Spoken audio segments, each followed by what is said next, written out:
Hello बच्चों, मैं हूं आपकी हिंदी टीचर अंजू मैडम और मेरे क्लास में आप सभी बच्चों का हार्दिक स्वागत है। तुलसीदास जी के पद के पाठ के अंतर्गत हम लोग आज विनय पत्रिका के एक पद को पढ़ने वाले हैं। मैं आप लोगों को यह बतला दूं कि तुलसीदास के पद पाठ से जिन सवैया और चौपाई का वीडियो मैंने बनाया है और YouTube में अपलोड किया है, जो आपके पाठ्य पुस्तक से में है और आपके परीक्षा के लिए काफ़ी ज़रूरी है। सभी वीडियो का लिंक मैंने डिस्क्रिप्शन बॉक्स में दे रखा है। आप डिस्क्रिप्शन बॉक्स में जाएं, लिंक को क्लिक करें और उन वीडियो को देखें और तुलसीदास के बारे में, तुलसीदास के पदों के बारे में, उनके सवैया के बारे में आप विशद जानकारी वहाँ से प्राप्त करें। तो चलिए आरंभ करते हैं आज का यह पद, जो इस प्रकार से है। मन पछते हैं अवसर बीते, दुर्लभ देह पाई हरिपद भजू, करम वचन अरुहीते। सहस बाहु दस बदन आदि नृप, बचे न काल बलीते। हम करी धन धाम संवारे, अंत चले उठे रीते। सुत वनितादि जानी स्वार्थ रत, न करु ने सबहीते। अंत हूँ तो ही तजेंगे पामर, तू न तजे अबहीते। अब नाथ ही अनुरागु जागु जड़, त्यागु दुरासा जीते। बुझे न काम अग्नि तुलसी कहूँ, विषय भोग बहु घीते। तो अब चलिए कठिन शब्दों के अर्थ को एक बार देख लें। आप देखिए जरा, तुलसीदास के पद है मन पछते हैं अवसर बीते। इस पद की भाषा है ब्रज भाषा, इसे हमेशा याद रखिएगा, क्योंकि रामचरितमानस की भाषा है अवधी। तो मित्रता का महत्व से संबंधित जो भी चौपाई आपने पढ़ा है, अगर उससे प्रश्न पूछा जाए कि उसकी भाषा क्या है, तो आपको लिखना होगा अवधी भाषा।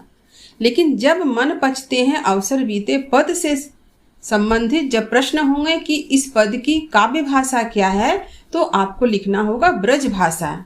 यहाँ अगर आप अवधि लिख देंगे तो गलत हो जाएगा। तो इस बात को ध्यान रखें कि इस पद की भाषा जो है वह ब्रज भाषा है। और ये किस ग्रंथ से ली गई है? ये है विनय पत्रिका से। इसे भी आपको याद रखना है।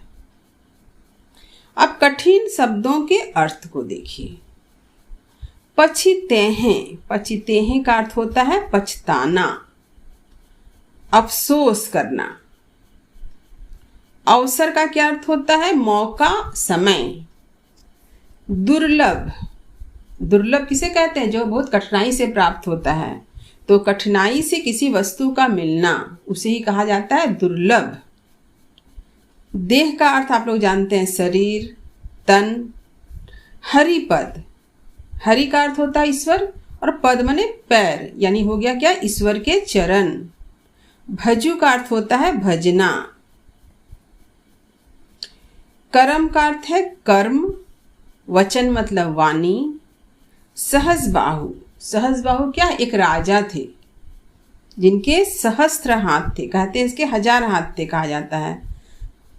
10 बदन कहा गया है 10 सिर वाला। कौन था? रावण। नृप मतलब राजा। काल का अर्थ होता है समय, यहाँ काल का अर्थ क्या है? मृत्यु।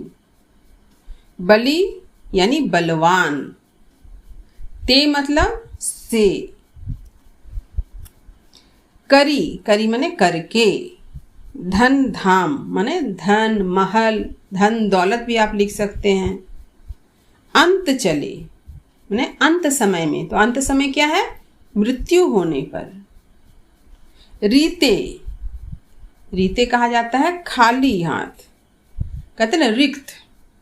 हिंदी में हम लोग कहते हैं ना रिक्त शब्द, उसी का ब्रज भाषा में है रीते। सुत कहा जाता है पुत्र को। वनिता यानी पत्नी, स्त्री। स्वार्थ माने अपने मतलब, रत माने लगे हुए। नेह का अर्थ होता है प्रेम। तो ही मतलब तुम्हें। तजेंगे, तजेंगे माने त्याग देंगे, छोड़ देंगे। पामर यानी पापी, यानी पापी कहा जाता है किसको? मनुष्य के मन को। मनुष्य पापी नहीं होता, उसका मन पापी होता है। नाथ ही मतलब ईश्वर।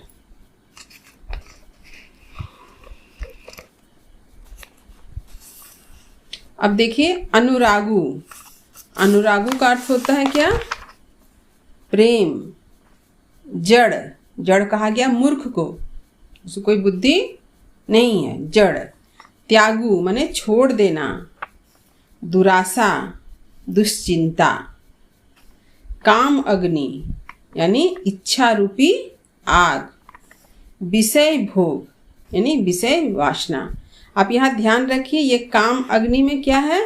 रूपक अलंकार है, इसे हमेशा याद रखिएगा। ये काम अग्नि शब्द में रूपक अलंकार है, क्योंकि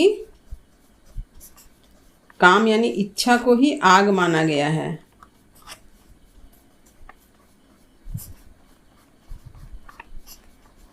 यानी उपमेय को उपमान मान लिया गया है। एक बार फिर से देखिए कठिन शब्दों के अर्थ को। पछते हैं मतलब पछताना, अफसोस करना। अवसर मतलब मौका, समय। दुर्लभ यानी कठिनाई से किसी वस्तु को पाना। देह का अर्थ होता है शरीर। हरिपद ईश्वर के चरण। भजू यानी भजना। कर्म यानी कर्म। वचन यानी वाणी यानी बोली भी कहते हैं। सहस्रबाहु एक राजा है जिसके कितने हाथ थे? सहस्त्रों हाथ थे। 10 वदन 10 सिर वाला रावण। नृप मतलब राजा। काल मतलब मृत्यु या समय। बलि यानी बलवान। ते मतलब से। करी यानी करके। धन धाम माने धन या महल। अंत चले माने मृत्यु होने पर। रीते यानी खाली हाथ। सुत का अर्थ होता है पुत्र। वनिता मतलब पत्नी या स्त्री। स्वार्थ मतलब अपने मतलब। रत माने लगे हुए हैं। नेह मतलब प्रेम। तो ही मतलब तुम्हें। तजेंगे माने त्याग देंगे, छोड़ देंगे। पामर यानी पापी। तो पापी किसको कहा गया है? मनुष्य का जो मन है उसे ही पापी कहा गया है। नाथ ही मतलब ईश्वर।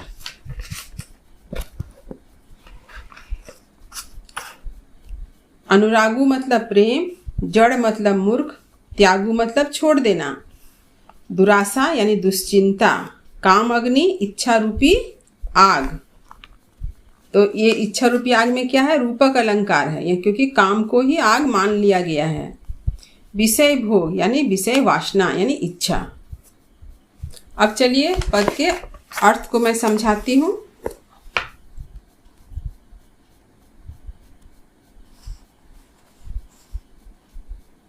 देखिए तुलसीदास जी ने विनय पत्रिका में विनय संबंधी पदों को लिखा है और राम से तुलसीदास जी निवेदन करते हैं। उनकी भक्ति संबंधी पद इसमें संकलित हैं। तुलसीदास जी ने राम के प्रति अपनी भक्ति को निवेदित करते हुए कहा है, मन पछते हैं अवसर बीते। कि हम संसारी मनुष्य का मन समय बीत जाने पर क्या करता है? अफसोस करता है, पछताता है। किस बात के लिए पछताता है? कि हमने कोई भला का कार्य नहीं किया, कभी किसी की भलाई नहीं की, कभी किसी के लिए अच्छा कुछ नहीं किया, कभी अपना मन ईश्वर भक्ति में नहीं लगाया। तो समय रहते ही हमें अच्छा कार्य करना चाहिए। तो तुलसीदास जी के अनुसार राम की भक्ति ही उनका उद्देश्य है।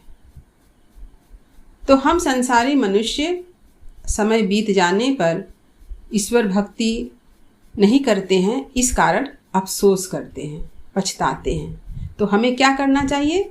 समय रहते ही ईश्वर की भक्ति में लीन होना चाहिए। ईश्वर की भक्ति का करने का अर्थ यह नहीं है कि आप दिन रात राम राम रटते रहिए।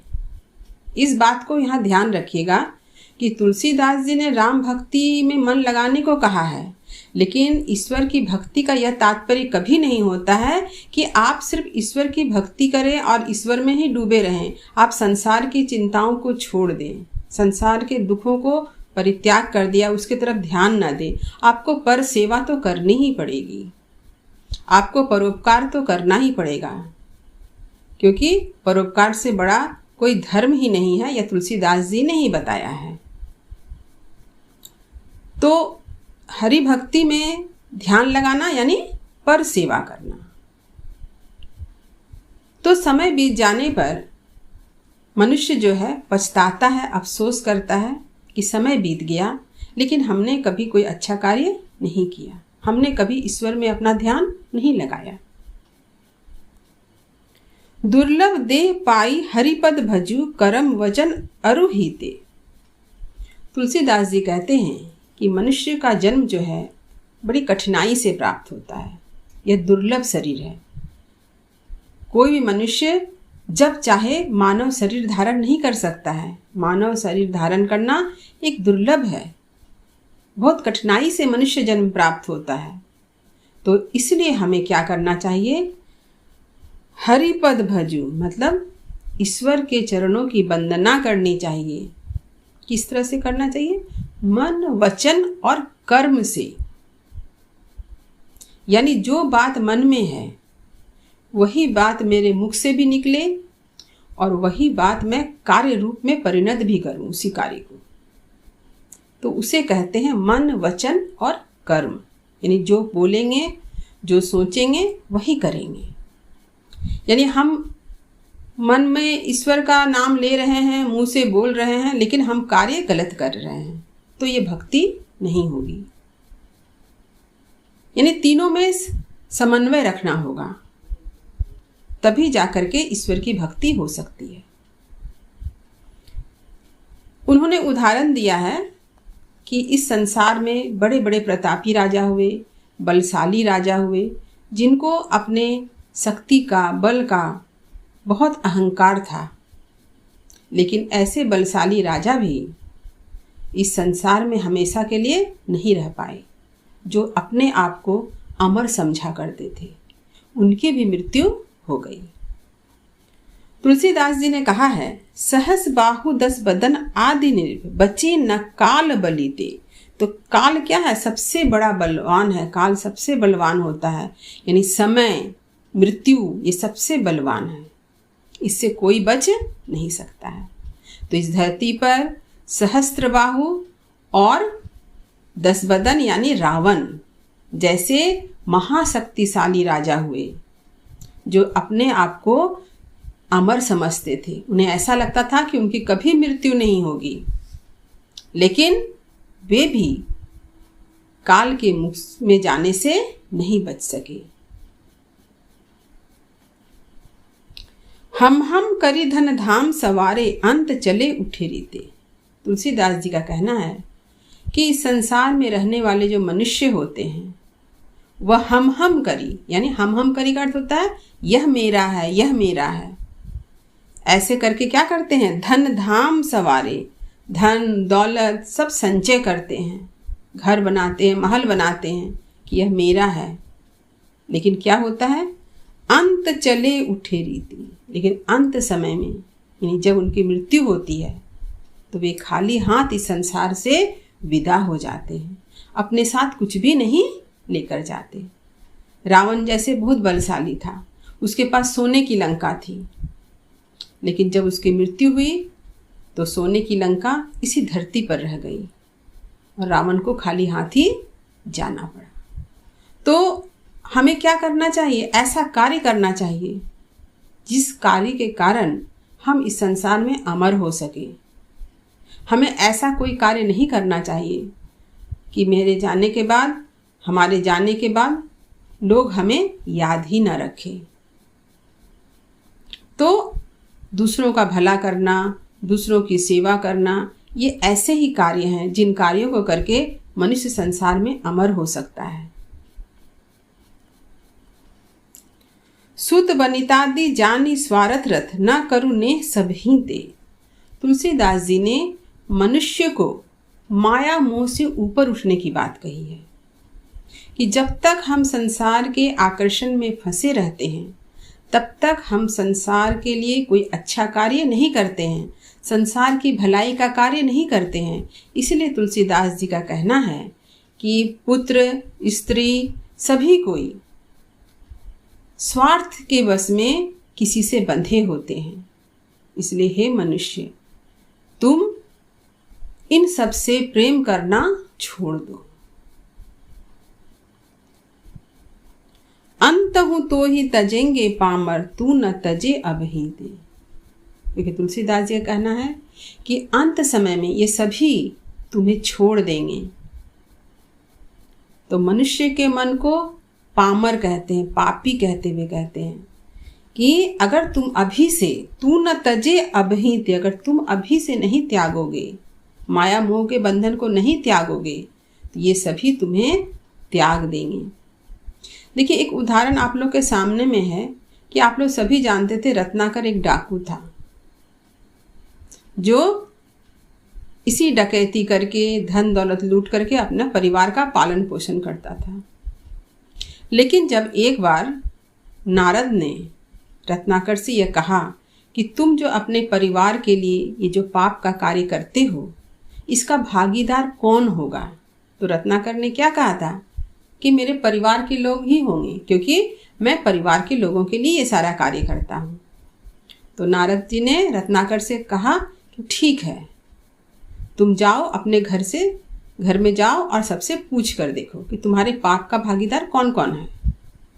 और जब रत्नाकर डाकू अपने घर गया, अपने घर के सभी लोगों से, माता पिता पत्नी पुत्र, सबसे पूछा, तो कोई उसके पाप का भागीदार बनने को तैयार नहीं हुआ, क्योंकि कोई भी पाप का भागीदार नहीं था।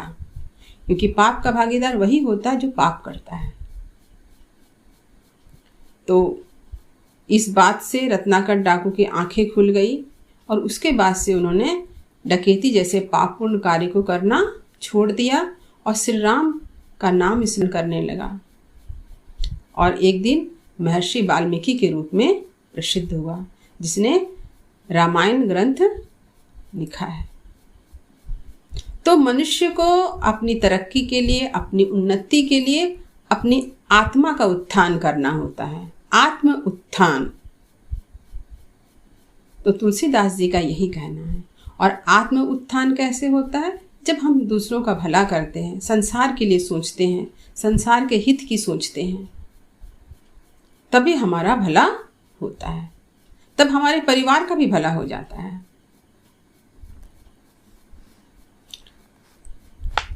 अब नाथ ही अनुरागु, जागु जड़ त्यागु दुरासा जीते। तो तुलसीदास जी कहते हैं कि इतनी सारी बातों को समझाने के बाद अब नाथ ही अनुरागु, यानी ईश्वर से प्रेम करो। जागु जड़, हे मूर्ख अब तो जागो और ईश्वर में ध्यान लगाओ और अपने मन की दुश्चिंता दुराशा त्यागो, अपने हृदय से त्यागो। जीते माने हृदय से, अपने हृदय से इन सारी दुश्चिंताओं को त्यागो और ईश्वर में ध्यान लगाओ। बुझे न काम अग्नि तुलसी कहू, विषय भोग बहु घीते।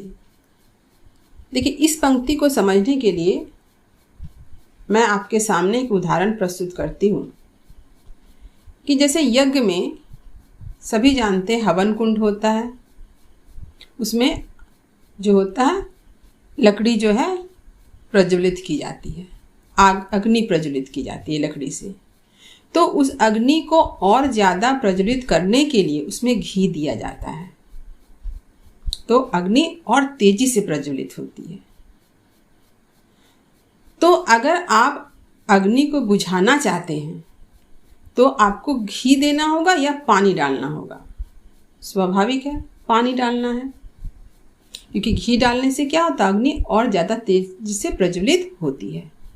तो यहाँ पर तुलसीदास जी का कहना है कि बुझे ना काम अग्नि। ये इच्छा, काम मतलब इच्छा, ये इच्छा कैसे है? अग्नि के समान है। तो यह अग्नि जो है बुझे ना, नहीं बुझेगी। तुलसी कहूँ, तुलसीदास जी कहते हैं कि यह अग्नि नहीं बुझेगी। क्यों नहीं बुझेगी? क्योंकि इसे हम कैसे बुझाना चाह रहे हैं? विषय भोग बहु घीते, विषय रूपी घी से, यानी इच्छाओं को पूरा करने के लिए हम तरह तरह की वस्तुओं को खरीद रहे हैं, अपना रहे हैं। यह घी का काम कर रहा है, क्योंकि इच्छाएं कभी समाप्त नहीं होती है। हम इच्छाओं से की पूर्ति कर रहे हैं विभिन्न वस्तुओं से और सोचते हैं कि हमारी इच्छा समाप्त हो जाएगी, किंतु इच्छाएं तो अनंत है। एक इच्छा समाप्त होती है कि दूसरी इच्छा जन्म लेती है। तो इच्छा को समाप्त करने के लिए हमें विषय भोग से दूर होना होगा और हमें शांति रूपी जल की आवश्यकता है। और यह शांति रूपी जल हमें कहाँ से प्राप्त होगी? राम के ध्यान से, राम नाम के स्मरण से हमें शांति रूपी जल की प्राप्ति होगी। तभी हमारे हृदय की इच्छा रूपी आग जो है बुझ सकती है। तो तुलसीदास जी ने प्रस्तुत पद में इस बात को बहुत अच्छी तरह से समझाया है कि हम मनुष्यों का जन्म जो है बड़ी कठिनाई से हुआ है, हमें बहुत कठिनाई से यह मानव शरीर प्राप्त हुआ है। तो हमें इस मानव जीवन में जो हमें समय मिला है उस समय का उपयोग करना चाहिए, उसे हमें अच्छे कार्य में लगाना चाहिए, हमें परोपकार करना चाहिए, संसार की भलाई करनी चाहिए।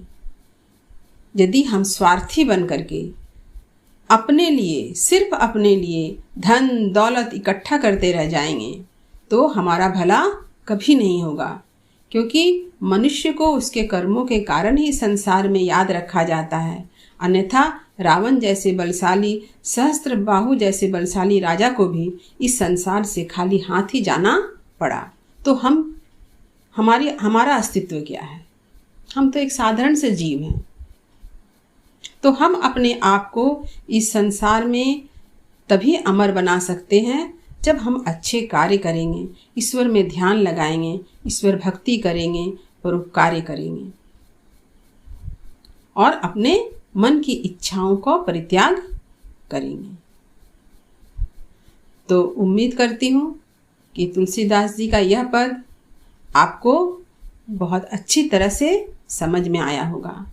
मैंने कोशिश की है कि अधिक से अधिक शब्दों के अर्थ को आपको लिखवा दूँ और मैंने लिखकर भी आपको दिखा दिया है।